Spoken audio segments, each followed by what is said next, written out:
Welcome to Front Office Pros. We are a week away from the NFL Draft, and landing spots for these prospects will be a huge factor in how successful they will be early on in their career. For this video, we will be discussing the most ideal realistic landing spots for 5 of the best individual defensive player prospects in the 2023 NFL Draft.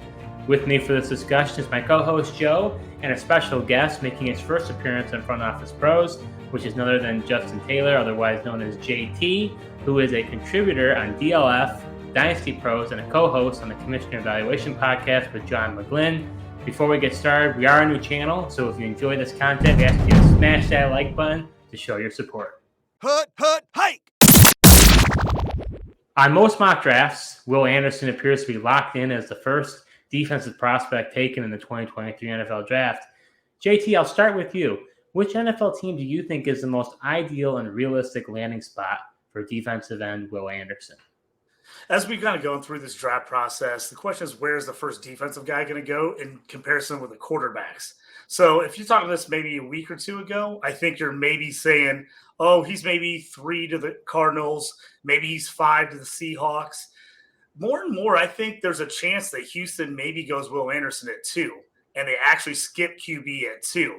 Now, I think this is kind of a crazy. Most people are thinking like, whoa, why would they do that? But it kind of harkens back to when they took Demario Williams, number 1 overall as a defensive end. And everyone thought for sure they were going Reggie Bush. They were going an offensive player, and they just flipped the script on everybody and went defense. I could definitely see them making a move here at number 2 and going Will Anderson, or possibly sneaking a trade with the Colts. Now, I know it's hard for them to do trades interdivisional that way, but I could see them maybe sneaking like a second and a third round pick to move back 2 spots and then have the Colts move up for the QB they want. And then if you're Houston, you could still possibly get Anderson at 4. Or you could go a different route at 4 with another defensive player, if Arizona doesn't take him at 3. But I think those are probably the most realistic landing spots for him. Arizona at 3, or if Houston takes him at 2, or even possibly moves back and takes him at 2. I can't see him getting out of the top 5 unless we see a bunch of crazy trades in the top 5 for quarterback or some other position. I think he's too high on too many boards. I think he's got to go in that top 5. Yeah, I agree. That makes a lot of sense. I got him going to the Arizona Cardinals, and from an IDP perspective, that got head coach Jonathan Gannon, who's coming over from Philly as a defense coordinator for Philly last year. And, IDP, what's great about IDP and what you want from a rookie is an instant opportunity for snaps. And that's exactly what he'd have with the Arizona Cardinals, with J.J. Watt and Zach Allen gone along the defensive line. He'd be the guy along the defensive end spot and along the defensive line to, attack the quarterbacks, and he'd be a great fit there for the Arizona Cardinals. And, under Jonathan Gannon last year, the likes of Josh, you had Reddick, Sweat, and Brandon Graham all have career years under Gannon in Philly last year. So I like him in the Arizona. Yeah, for me, I actually think his best landing spot would be the Seattle Seahawks. They run sort of a hybrid between a 3-4 and a 4-3. Anderson mostly played in the 5 technique or 4 technique as an edge rusher, so you could think of that kind of as a 3-4 outside linebacker edge rusher. So him going there, having that combination of him and Nwosu had a career year in Seattle. They also have Draymond Jones, so a decent supporting cast around him. So I think Will Anderson could be really productive as a Seattle Seahawk. Yeah, I was going to say, I like all those landing spots for him. I think he could actually be super productive at all 3 of those places, because I think he will be that, main guy in the defense that they're going to kind of work things around at all 3 of those places, Seattle, Arizona, Houston. I just think anywhere that he goes, if in any of those spots, he's got to be your number 1 IDP player off the board, as he's just going to have a ton of opportunities to come in, play right away, and have a ton of sack opportunities. I just think that's a great spot for him around. He's one of the only guys I'm not worried about landing spot. I think he's landing spot proof almost at this point. I think he's going to be a great fit in a lot of places. Yeah, I definitely agree. I think, he'll be a great player no matter where he plays for. Much like, I mentioned Hutchinson last year, kind of worried about him in Detroit just because he didn't have a lot around him. But, he just was so dominant. It just didn't matter. Tyree Wilson may not be as popular as Will Anderson, but in some recent mock drafts, he's been a big riser, and some actually have Tyree Wilson getting drafted ahead of the likes of Will Anderson. So, JT, which NFL team do you think is the most ideal and realistic landing spot for Tyree Wilson? Yeah, right now I think Seattle is just an absolute perfect spot for him to get in there. I think he would fit in perfectly with kind of what they're doing. I could also see Detroit wanting to kind of add him with Hutchinson at that number 6 spot if he gets to them. I think they're going to have a lot of opportunity at that 6 spot, and I think they're going to go with the best player available. And if for some reason Seattle goes QB or jumps in a different direction and doesn't take him, I think he would be a fantastic spot there for the Lions. And I mean, talk about a team that has some good edge rushers and the Raiders. If for some reason he magically slipped to number 7, I can see the Raiders being all over him. He's another guy behind Anderson that I think the next 3-4 spots all are good landing spots for him, where he's going to have some solid guys on the other side of the defensive end. And I think that's what's really going to help him. He's a guy who can come in, be instant impact, because I have a feeling he's going to get paired up with someone who's already a high-end player on the other side of the ball, and that's going to keep teams from doubling him and putting all their, everything on him. I think it's going to have a shot where he ends up having a huge rookie season on one of those teams. Yeah, speaking of Tyree Wilson on the Lions, that's where I've got him going. I just think he would just be a great fit within Detroit, pairing him up alongside Hutchinson. I just think, pairing those two together would just be awesome and really allow him to excel. And the Lions don't really, other than Hutchinson, they don't have a long-term answer at defensive end to be the running mate alongside of him. And, I really like Wilson watching the tape, his ability to, not only rush the passer, but to play the run as well. And I know that's one thing Detroit really looks for. Yeah, interesting. I also have his best landing spot being the Detroit Lions. Now, this could be somewhat of a hot take, but I don't think Tyree Wilson is landing spot proof. I'd actually be very concerned if he went to somewhere like the Arizona Cardinals where he has nobody opposite from him. He was more of a 3-technique defensive end, so he would fit more in that 4-3 style. He has a lot of potential, and I think that's why he's moving up, and it's because of those traits. When you look at his actual production, he's never had over 10 sacks. The past 2 seasons he had 7 sacks. I think he needs a counterpart to really make him successful. And so I think Aiden Hutchinson is a great running mate for him. And that's why, for me, I think his best landing spot would be Detroit. Jalen Carter is regarded as one of the top prospects in this draft class. Some would say that he is the best, but because of off-the-field concerns regard to some reckless driving and some speeding and racing that he did, and then also during his pro day, he really bombed it. So it's caused him to possibly slide. We just don't know how far of a slide he will have on draft day. So, JT, which NFL team do you think is the most ideal and realistic landing spot for Jalen Carter? The Bears sit at number 9, and I think that would be a pretty great spot for him. They've in the free agency, they really went in, really fixed that back end behind him with the linebackers. They just need some more guys up front, some meat. I think he would be a fantastic spot there. Another spot, which I think would be surprising if it happens, but I've been hearing chatter about the Steelers possibly moving up to 9, and the Steelers want him really bad. Or they think he could be that Cam Hayward type of player. They feel like he's kind of in that mold of a guy who's just hard-nosed, make plays from that defensive end spot. With TJ Watt and Highsmith coming from the outside, you need a defensive lineman that first can fill the holes on the running plays, but also can put pressure themselves on the quarterback. I think the Steelers would love him if they could somehow make a move up to 9. If they can't make that move, I still think the Bears love him at 1. I think they love him at 9. I think if he gets to the Bears, they're taking him at 9. Yeah, I agree. I've got Carter going to the Bears, and it's something that everyone thought they would take him at 1, and then they can still get their guy by trading back to the 9 spot as well. They lost Akeem Ayers last year, and they've really been trying to fill that void amongst the defensive line. They need a long-term answer at the defensive tackle and somebody to just build around that D line, and he would be exactly that, a dominant player along the defensive front, especially in the interior. And I think Eberflus being a defensive-minded guy will definitely bring along his development and get the most out of him as well. So I don't know if he ends up getting here, but I think his best landing spot would be the Philadelphia Eagles. Based on the character issues and the possible motor issues that are a concern, I think that gets subsided when he gets to reunite with Jordan Davis, his teammate, a fellow defensive tackle, as well as linebacker Nakobe Dean. They've also got some veteran leadership with Fletcher Cox, who has been, the total professional over these past however many years he's been playing. So he really can just develop those pass rushing.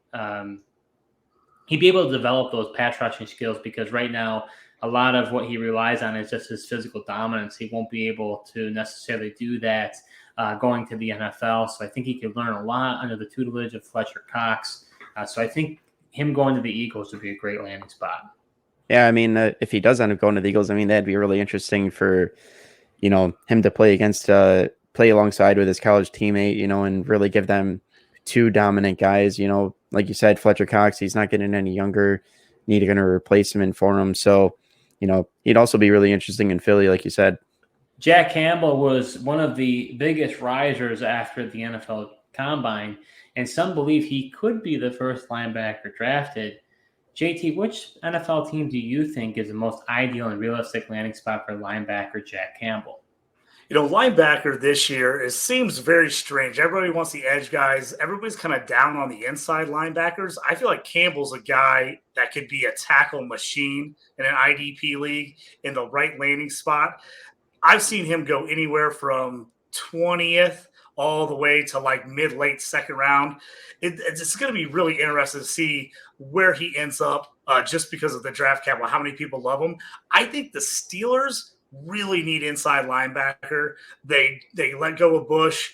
He's a guy, I don't know if he gets the Steelers at either 32. I know if he got to 49 in the second round, I think the Steelers would be all over him as they just really need some inside linebacker presence.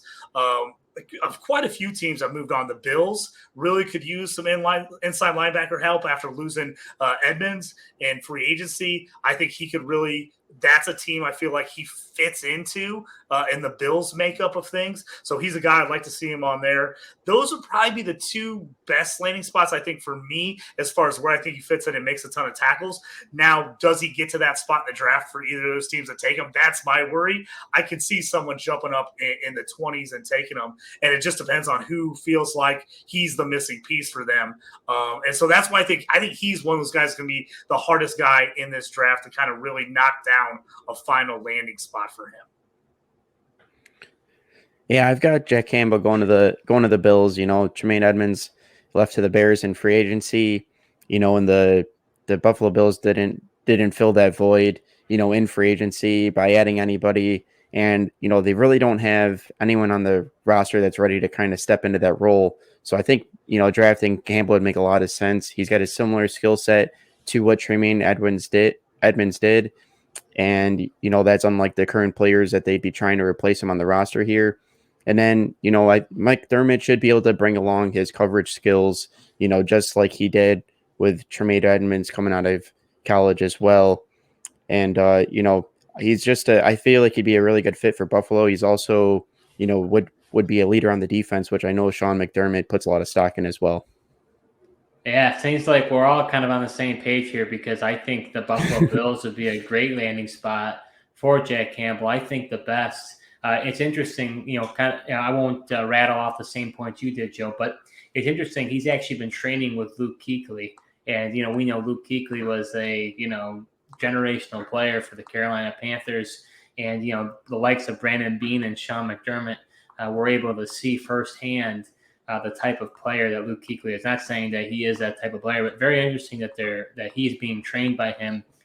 And one thing I thought was also interesting about Jack Campbell was his biggest knock was, is he athletic? He doesn't seem athletic on tape, but then he comes into the combine at a towering 6'5", 249 and runs a 4.65 40-yard dash and does really good job in the agility drill. So, I really don't know what to expect as far as where he goes in the draft. I think first round would be a little rich. As a Bills fan, I wouldn't want them to draft him in the first round, but maybe he does go there. But no matter what, I agree with you, Joe. I don't think they have anybody on the roster. I know they signed AJ Klein just recently on a 1-year deal. I really hope they're not planning on him being the starter.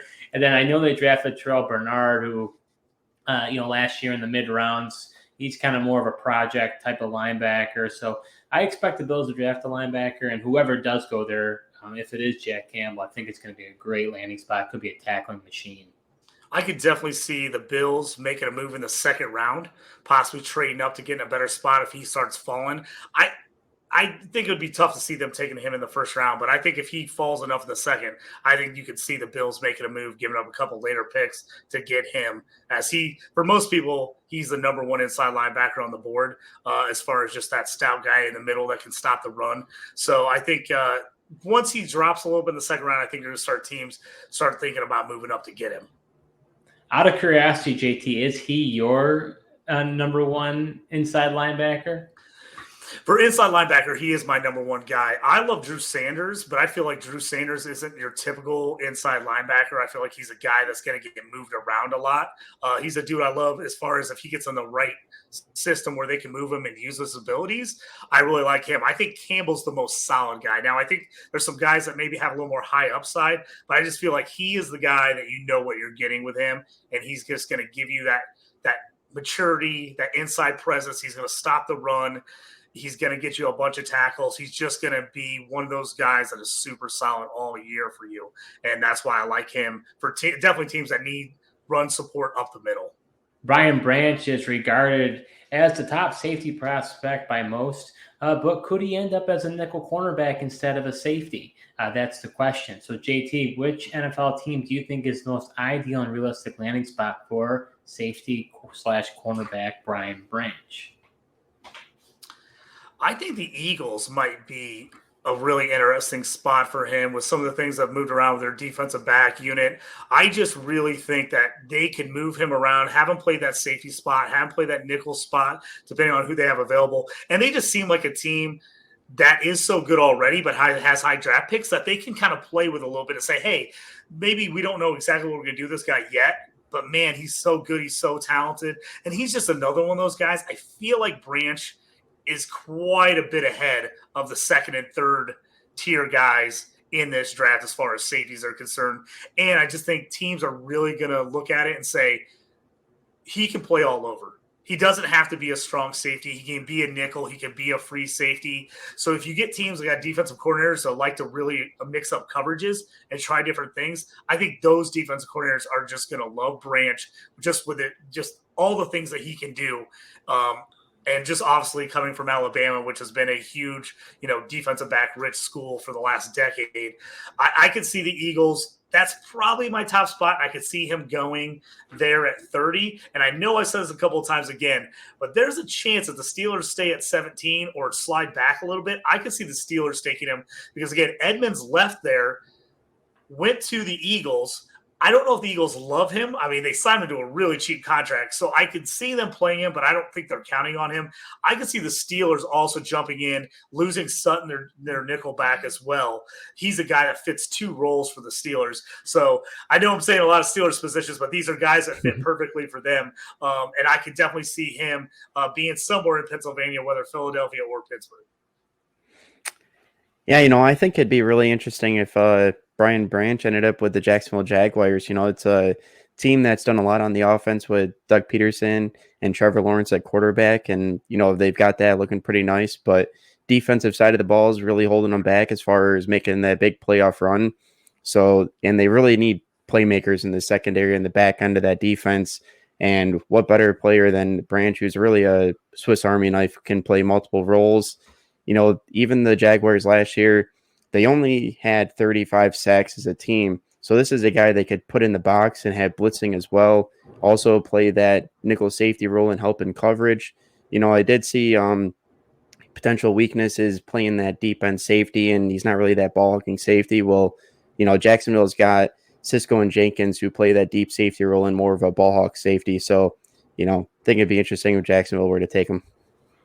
Yeah, I'm similar with JT on this one. I think that Brian Branch going to the Philadelphia Eagles makes a lot of sense. I know they brought in Terrell Edmonds. I'm with you. I don't know how much they are really into him. I think it just worked out, cheap contract, bring him in. But they lost both C.J. Gardner-Johnson and Marcus Epps. Those are two big losses. But it comes from an IDP standpoint. We want him to play as a safety. And you're usually in your basic 1-2-3 type of scoring in IDP. Corners are just like the forgotten position. People don't care about them. And some don't even, if it's just a defensive back position, they're not even thinking about corners if there's not a designated corner spot. So I hope that he'd be able to play more safety than nickel corner. If it's nickel corner, I'd be kind of concerned about that. But with those safety positions gone, I think he could fill that void. And so I like him going to the Eagles. Yeah, that nickel spot actually for him, if they move him around and play him a little bit like the Colts did with Moore the last couple years, he actually was a super productive IDP player playing in that nickel spot when the Colts just went 2 linebackers and they went full nickel on most of their coverages. They actually, it was nice because Moore could come up and make tackles out of that nickel spot because he was almost like kind of another linebacker. So even though he was technically playing cornerback, he actually was putting together safety numbers. And I think Branch could definitely do that in that Eagles system. I could see them playing a lot more 2 linebacker behind that nice defensive line with those edge rushers, and then having him kind of play that underneath guy where he's playing zone coverages. He's coming up on running backs and kind of doing some different stuff. So I think if they could use him that way, even if he kind of technically plays that nickel as opposed to strong safety, I still think he has a high IDP upside. Yeah, and if he plays that nickel role, just think of the linebackers he'd be able to play alongside in Jacksonville, with the likes of Alukalon and Devin Lloyd and Muma and coming off the edge and getting those sacks. Yeah, I really like that landing spot in Jacksonville too. The more I think about that, I think that would be a pretty prime spot for him. And I did see 1 or 2 drafts, updated mocks today that did have him going to Jacksonville there in the first round, and that team is improving big time. I think that would be a great landing spot for him as well. I think he can make a lot of plays on that team. So that concludes our best rookie IDP landing spots for 5 of the best defensive prospects in the 2023 NFL Draft. Before we sign off, JT, thanks so much for coming on the show. And where can others find your great work? Yeah, I appreciate you guys having me. Thanks so much. You can find me on Twitter at JTOrange. I usually post, retweet, all kinds of stuff on there. It's usually where I'm posting articles from DLF on there. I also do some stuff for Dynasty Pros. I've got a new podcast coming out called The Stew with JT Brews. Going to come out later this week, so take a look for that on the page. We'll post that on the Twitter page and on the Dynasty Pros Football Guys webpage as well. So you can look at and find me at all those places. For that new podcast, what's going to be the flavor of the month there? So something we're going to do a lot of here in the off season is we're going to take 3 guys at each position that have similar ADPs and kind of discuss who do we like at that ADP for Dynasty, for redraft. And that's kind of what we're going to do, a lot of segments of that throughout the rest of the summer leading up to the start of the NFL season. So, we'll start off with the big guys, the big hitters, the top QBs, the top running backs. And then as we get going on the show, we'll hit up some of those deeper later guys down the line. We're going, hey, I'm in a startup draft or I'm trying to make a trade. What guy do I want to target? That might be my, my 3rd wide receiver or my 2nd flex play. So we're going to kind of talk about that and just kind of discuss, 3 players at each position, very similar styles, traits, and which guy do we prefer for fantasy purposes. Hey, seems like a great show, and if you don't follow JT already, we highly recommend you do so. If you enjoyed this content, we ask you please like this video to show your support for our channel. Comment below on what you believe is the best landing spot for these IDP prospects, and subscribe to our YouTube channel. We also recently have joined Apple and Spotify podcasts, so you can follow us there as well. Thank you so much for watching. Thank you so much for coming on, JT, and until next time.